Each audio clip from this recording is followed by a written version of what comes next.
Hello, everyone. Hi, I'm Allison. I'm a screenwriter and I'm gay. By the way, I'm sick. So hopefully I won't sound like this on future episodes. And you are? Joe, video editor, also gay. And we used to be neighbors growing up in Seattle. We loved movies. We even made a bunch of movies in the backyard, like many a great filmmaker, just like us. Mm-hmm. Yeah, then I moved away when I was 14. We went and lived our separate gay movie living lives, not knowing the other was also gay until, plot twist, we wound up being roommates in Los Angeles. It's a very rare story. And yet a tale as old as time. Yes. Is the cat lady holding up her cat to the window? No, he's just doing the thing where he has the curtain over his head like a bride. Oh, all right. We have a cat Out our kitchen window across the way in the other apartment unit. He visits us sometimes, or she. I kind of go back and forth. Yeah, you usually say she, I say he. Interesting. Very gay. You guys, everyone's talking about it. What? Pickleball. That's true. We've done it a little bit, but I haven't done it as much as Joe has. Yeah. You do it through an organization. Out Loud Sports. Okay, I wasn't sure if we're going to plug it or not, but yeah, we should. Yeah. It seems very intense. And I did play with some of the members of Out Loud Sports once with you. And I'm kind of an inconsistent athlete in that I can do it. I'm not like very unathletic, but not very athletic either. And if things go wrong, I kind of am just like, it's fine. It's just a game. But we were playing with some queer ladies. There was some intensity. Yeah. That's all I'll say. Could we talk about, what queer life is like here? Maybe tie that into some TV that we've been watching, see how it flows from there. Sure. So I moved here in 2021, and that was still very much height of the pandemic, masking, indoors, not venturing out to explore the gay scene, although there was a little bit of masking and doing that as a side. In fact, we did it the first weekend you were here. We went out to West Hollywood. Yeah, we went to West Hollywood, we went to some of the gay bars, and it was actually a brief period of time before one of the new variants emerged where it seemed like the mask mandate went away. It seemed like we were at a Christina Aguilera concert at the Hollywood Bowl. We were, which was very gay. And then, of course, there were variants emerging. Mask mandate was coming back into effect. So that window of total freedom went away. Mm-hmm. But yeah, I guess gay life in LA, I'd say it's a big city. There are a lot of things you can join, whether that be queer themed or not, like Out Loud Sports. Mm-hmm. I did a gay book club that I went to only once. Yes. I was going to return, but then I decided not to. It did lead to a great book that you read, The Wager. But yeah, I guess I found it to be like a very exciting, dynamic place to be. And as I just told you earlier today, I was looking at my journal from 2018, and in this freaking journal, I said something like I had visited you and your family, and I wrote, wow, I feel like Joe Murphy and I have a lot in common, but we don't live in the same area. So strange. I feel like there's more to this story, or something like that. And here we are sitting across the table. Scary? That doing like a really podcast. freaks me out. Yeah, that's wild. So sometimes our TV viewing overlaps. Often. At least more times than not. Okay. Recently, Allison and I have been burning through Mad Men because I'd never seen it before. And I love Mad Men. And there's some forward queer storylines or singular queer storyline. I think it could have done a better job. Like there's a character, Saul, who is the art director at the ad agency in the early seasons, and he's queer. I think at this time around watching it, I sort of realized he maybe initially wasn't as aware of that fact about himself, but then kind of becomes aware of it, and eventually, I don't want to spoil anything, but he leaves the show and it is tied to his identity, which makes sense historically. But after he leaves, they kind of don't do a great job of having a lot of LGBTQ or diverse characters in general in the show. There's like some small moments or story threads. Yeah. And then we've also been watching Friends very recently. I mean, everybody, I think our age, I don't want to say everybody, but we kind of have a general knowledge about Friends and have certainly seen a lot of episodes, but I was never someone who like really became one of those giant fans. And of course, like given the sad news about Matthew Perry, I thought, oh, maybe we should watch a couple. And I don't know, I now see what was so delightful about it in a way that I never did before. It's a very charming, easy to watch show. And it's really comforting, I don't know, as someone who's in their 30s, living with a roommate. Yeah. Figured out my life. But we did watch one episode, and this ties back to our what have we been watching that's been a little queer lately. And do you want to describe what we saw? The Queer Panic episode? Yes. It was really interesting. This show came out like in 94, 95 maybe. And I think the US was like on their way to being more accepting towards queer people, and especially in like New York where this show is set, that's like really vital. There's a lot of queer people that are drawn to both New York and LA, I believe. Am I right in saying that? It's really rare. Yeah. I think that Friends is known for now 20, almost 30 years after the show started airing. It's kind of been ridiculed for their lack of representation and diversity, especially among the core friends. But then even in terms of like sexuality and how that's represented on the show, I think I rewatched this whole show back in 2015, like not really thinking of that in mind. But now in rewatching it with you, I was thinking like how queer people will be represented. Are they always going to be the butt of the joke? And I think it was really interesting. Like from the very first episode, we find out that Ross, his wife, has left him for another woman. Yeah. And the joke plays like a level of sexuality. But then interestingly enough, Ross's ex is like kind of a major player in the show and pops up every now and then. So I think it's like actually pretty forward thinking, especially for 1994, to show like a healthy relationship between two women on TV. Yeah, I totally agree because, okay, so the only time I've tried to watch this from start to finish as an adult was probably in like 2017. Mm-hmm. And I watched maybe like 6 episodes. And I remember I specifically reacted negatively to the reveal that Ross's wife has left him for a woman and then they're having a baby. The word lesbian is like often a punchline in some of the jokes. But then I think maybe it was just too new for me and I was too sensitive, because in watching it now, I'm like, it's upsetting for Ross that this happened, but it's not ever like this is a bad thing that's happening. These people are crazy. We need to take this baby away from these women. Like it's just, this is the new age family and this is going to be part of the show. And yeah, and I kind of felt like that with the Chandler episode 2 that we just watched. Where were you in terms of like your identity in 2017? So I think I remember I was like in grad school. So I moved to grad school, I guess, it wasn't 2017. This is a lie. It was actually in 2019 I tried to watch the show because I was in my dorm, my grad student dorm. Mm-hmm. And I'm like, I should try and watch Friends. And maybe it was even during the pandemic, because I was in grad school during the pandemic. And I was like, I need a big, long show to watch. So basically when I moved to grad school, I had told some friends about my identity, but otherwise hadn't really told anyone and really had only just kind of accepted it myself. So when I went to grad school, I kind of made this choice to tell people like, this is who I am, even though it was very new for me. Mm-hmm. So it was very half in, half out. Mm-hmm. And I also was just like more hyper aware of like people's perception of queerness. And I think I still am. I'm interested in that and like how our pop culture kind of portrays that and how they use it or don't use it and what that's saying, which is why I love this podcast idea. Yeah. So I think it was really new. So I was much more sensitive to the portrayal and took it more personally. Yeah, that's really interesting. And so you do remember it kind of like overlapped that experience while watching the show too? Because I told some people at grad school, but I kept being like, I'm not sure. Yeah. And they're like, no worries. You don't have to be sure. Mm-hmm. And I'd say like Friends being a queer show is extremely magnifying in on something that is not a key feature of the show. But you and I were talking earlier, and Friends is really a show about dating, like figuring out your life, especially in like your early 20s or late 20s when the show first started taking off. And then like in later seasons deals with early to mid 30s. But it's really about dating and also friendships and just like relationships. Yeah. Yeah. In a way, you can spin anything to be queer focused. So true. And I think like the way that the friends are kind of the primary relationship of the show, like even we've just watched like a Thanksgiving episode and they all wind up spending it together and not with their actual families. There's like an element of chosen family there, which obviously is a queer theme. So even though the core cast is very, very straight, there's still that element to it. Yeah. Which brings us to Matthew Perry's character, Chandler. In one of the episodes that we watched, one of Chandler's coworkers comes into the break room and tells Chandler that she wants to set him up with one of her friends. And he's really excited by this idea. And then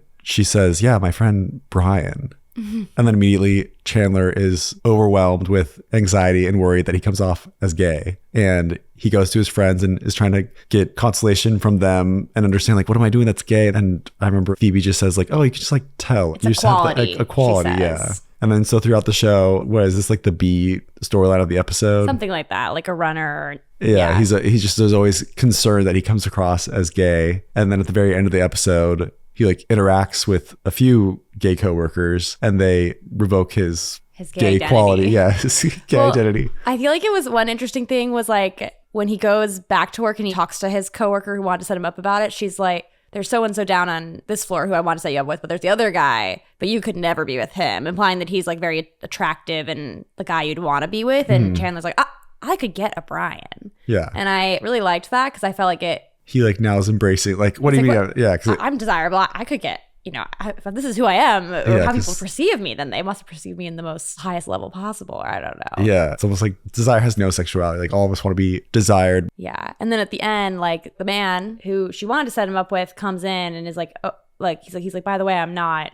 And he's like, I know, like it's really obvious, kind of rebukes him. But then Brian comes in as Chandler is talking to himself, being like, I could definitely get a Brian. And then Brian kind of has this look that I interpreted as like, oh. Oh, really? Yeah, I thought it was like he was like, ah. Interested? Yeah. Wow. So I kind of liked that ending. Yeah, that's a sweet ending. And as a side note, we, like so many people, took a quiz. Yeah. Which friend are you?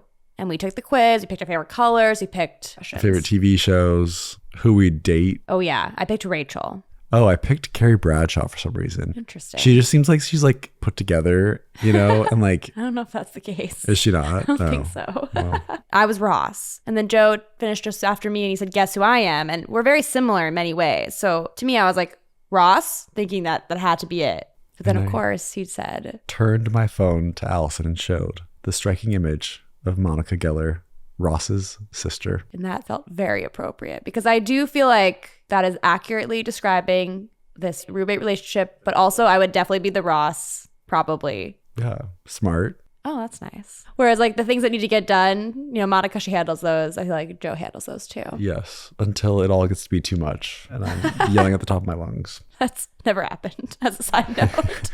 Except sometimes in the garage, apparently, when I'm not around. Oh my God. You guys, we used to have, we can talk about this. We used to have neighbors who could have been our friends that just actively avoided saying hi to us.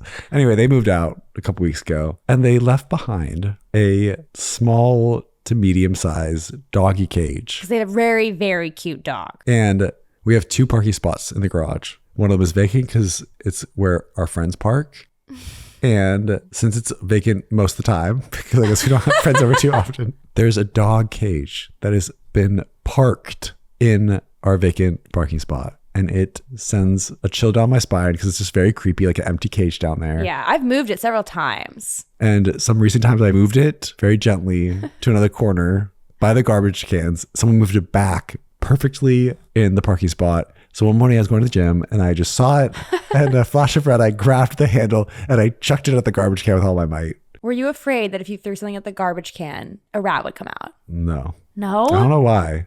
Yeah, but I think Mad Men friends and also this wonderful show. Oh, yes. That's even deeper into the past. It is a show with Bruce Willis I was and like, what are you talking about? Sybil Shepherd.